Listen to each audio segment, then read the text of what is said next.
L'intelligence artificielle, on en entend parler absolument partout. Mais est-ce qu'on s'est déjà posé la question du prix? Du prix pour la planète? On lit des titres un peu alarmistes sur sa consommation d'eau, d'électricité, des chiffres qui peuvent faire peur. Alors pour cette analyse, on va essayer de démêler le vrai du faux. Voilà l'image qui a fait le tour du monde. Chaque conversation avec une IA viderait une petite bouteille d'eau. C'est une idée qui a vraiment marqué les esprits. Mais est-ce que c'est vraiment ça la réalité? Bon, pour commencer, attaquons-nous directement à cette idée reçue. C'est elle qui est au cœur de pas mal d'inquiétudes, alors voyons ce qu'il en est vraiment. Et là, le contraste est juste saisissant.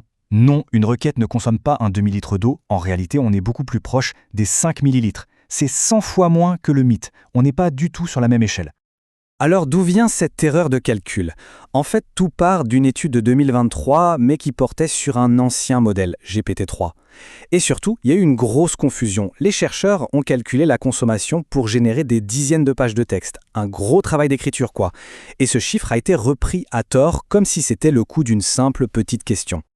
Et ça nous amène à un point qui est absolument crucial. La technologie évolue à une vitesse folle. L'efficacité des modèles d'aujourd'hui, c'est plus de 10 fois ce qu'elle était il y a à peine quelques années. Donc, les anciennes estimations sont déjà complètement dépassées. Ok, donc si une simple question ne coûte pas grand-chose, où est-ce qu'il se cache le vrai impact environnemental de l'IA?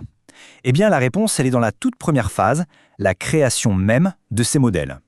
Justement, pour y voir plus clair, on a cette analyse du cycle de vie d'un modèle de Mistral AI. C'est super intéressant parce que ça décompose vraiment l'impact à chaque étape, depuis la conception jusqu'à l'utilisation de tous les jours. Et ce graphique, il ne laisse aucune place au doute. L'énorme majorité de l'impact, que ce soit pour l'eau ou pour les gaz à effet de serre, ça vient de la phase de calcul, c'est-à-dire l'entraînement initial, la grosse phase de création, et ensuite l'utilisation quotidienne combinée. Pour qu'on se rende bien compte, pour donner un ordre de grandeur, l'entraînement d'un modèle comme GPT-3, ça a demandé des millions de litres d'eau. Et pour son successeur, GPT-4, on estime que c'est probablement 10 fois plus. C'est un coût initial qui est colossal, c'est vrai, mais qui n'est payé qu'une seule fois, au tout début.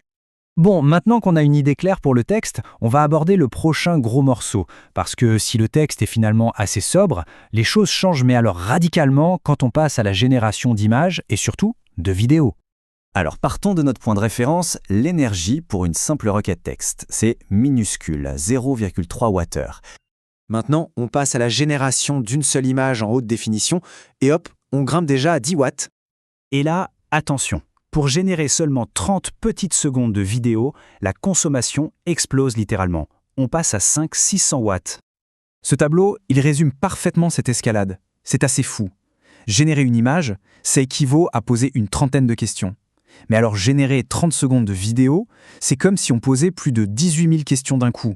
Le gros enjeu énergétique de l'IA générative, il est bien là.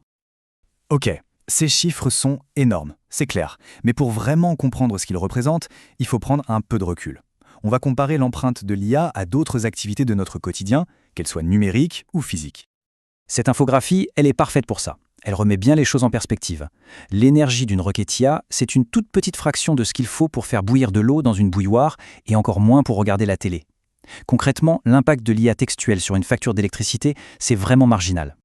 Et pour l'eau alors? 1 heure d'utilisation intensive de ChatGPT, c'est à peu près 6 litres d'eau. C'est tout à fait comparable à 1 heure de streaming sur Netflix. Et il ne faut pas oublier que le streaming vidéo, c'est le vrai géant de la consommation numérique. Ça représente plus de la moitié du trafic Internet mondial. Mais la comparaison qui frappe le plus, c'est sans doute avec notre alimentation.